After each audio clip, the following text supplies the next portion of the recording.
Assalamualaikum warahmatullahi wabarakatuh. Saya Tesya Ramadhani, NIM 22021024. Saya dari Prodi Administrasi Publik kelas 4B dari Universitas Malikussaleh. Di sini saya ingin memenuhi tugas dari mata kuliah Administrasi Pemerintahan Aceh, dosen pengampu Bapak Ahmad Yani, SOS MSI. Ini saya akan membahas tentang perbandingan otonomi khusus, yaitu di daerah Aceh, Papua, dan Yogyakarta. Otonomi khusus ini diberikan dengan alasan yang berbeda dan memiliki kewenangan khusus yang unik. Aceh diberikan otonomi khusus untuk mengakhiri konflik dengan gerakan Aceh Merdeka, yaitu GAM, dengan kewenangan termasuk penerapan syariat Islam dan pembagian hasil migas yang menguntungkan 70% untuk Aceh, diatur oleh Undang-Undang Nomor 11 Tahun 2006.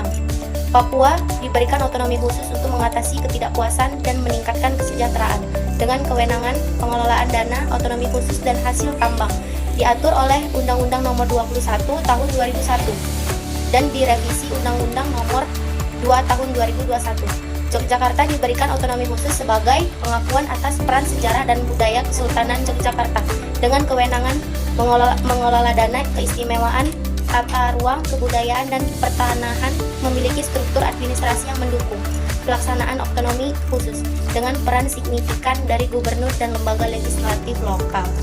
3 otonomi khusus beserta alasannya, yaitu di Aceh. Ada kesempatan damai. Otonomi khusus diberikan sebagai bagian dari perjanjian Helsinki pada tahun 2005 yang bertujuan untuk mengakhiri konflik dan membawa perdamaian serta stabilitas Aceh. Yang kedua, identitas dan budaya. Aceh memiliki identitas budaya dan agama yang kuat, termasuk penerapan syariat Islam yang diakui dan dihormati melalui otonomi khusus. Yang kedua yaitu Papua, meningkatkan kesejahteraan.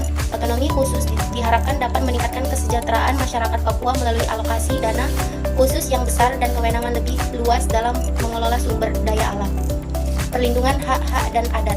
Papua memiliki kekayaan budaya dan adat yang unik dan diharapkan dapat dilestarikan dan dilindungi melalui otonomi khusus. Dan yang ketiga, Yogyakarta. Yogyakarta memiliki kedudukan sultan. Sultan Yogyakarta dan Paku Alam secara historis memiliki peran signifikan dalam pemerintahan daerah, dan pengakuan ini diabadikan melalui status otonomi khusus, pelestarian budaya dan tradisi. Kedua, pelestarian budaya dan tradisi.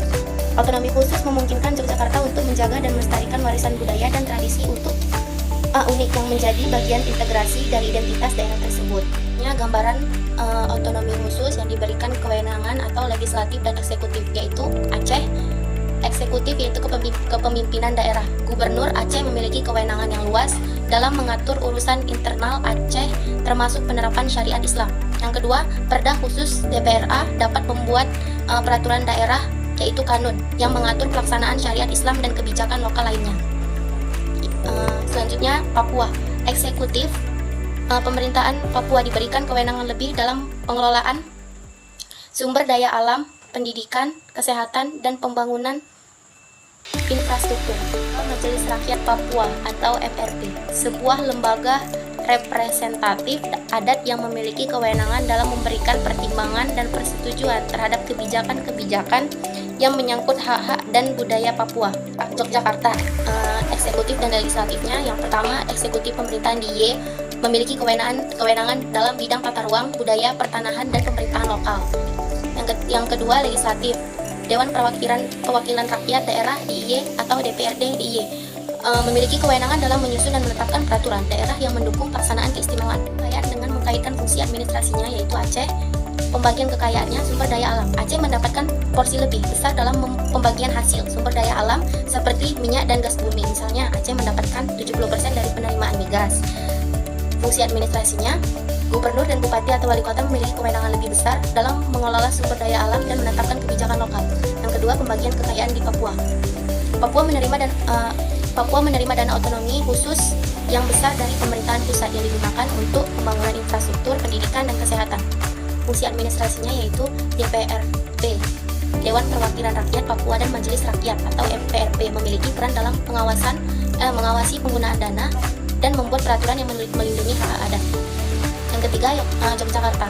Pembagian kekayaan dana keistimewaan. Yogyakarta menerima dana keistimewaan dari pemerintahan yang digunakan untuk program pelestarian budaya, tata ruang, dan pertanahan.